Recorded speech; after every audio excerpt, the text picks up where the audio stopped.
সেই সম্পাদকসকলকো এই কাৰ্যসূচীত অংশগ্ৰহণ কৰাৰ বাবে মই অনুৰোধ জনাইছোঁ।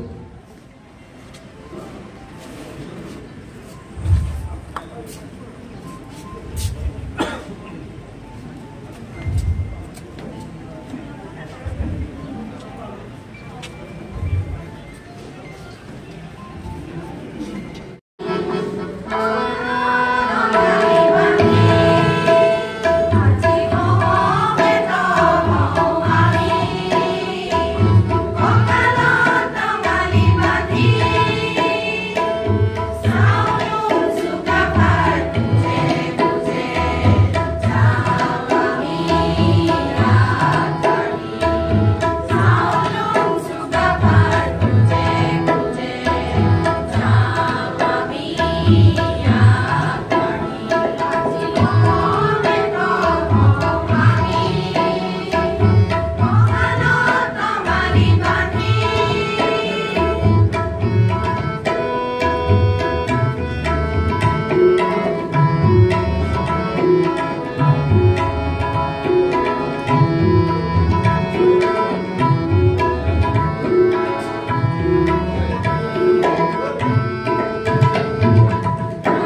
কাৰ্যসূচী গ্ৰহণ কৰিছোঁ এই ক্ষেত্ৰত আৰু সদৌ অসম আহোম সভাৰ ইতিমধ্যে আমি মধ্যকালীন যিখন অধিৱেশন হ'ব সেইখন ধনশিৰি গোলাঘাট আৰু বোকাখাট আৰু যোৰহাট জিলাৰ আহোম সভাৰ উদ্যোগত কাজিৰঙাত আমি পাতিবলৈ ইতিমধ্যে সিদ্ধান্ত গ্ৰহণ কৰিছোঁ।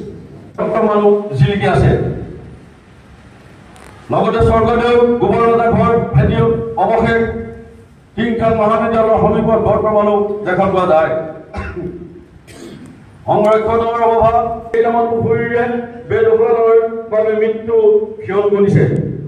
যেনেকে পুখুৰীসমূহ নাহৰ পুখুৰী, চেঞ্চুৱা পুখুৰী, ৰাইজিঙা পুখুৰী, শুকান পুখুৰী, বৰগৰুৱা পুখুৰী, জামিয়া পুখুৰী, যিটো পুখুৰী একাংশ ধুৰন্ধৰ বিষয়া আৰু লোকে নিজৰ নামত নামজাৰি কৰিছে।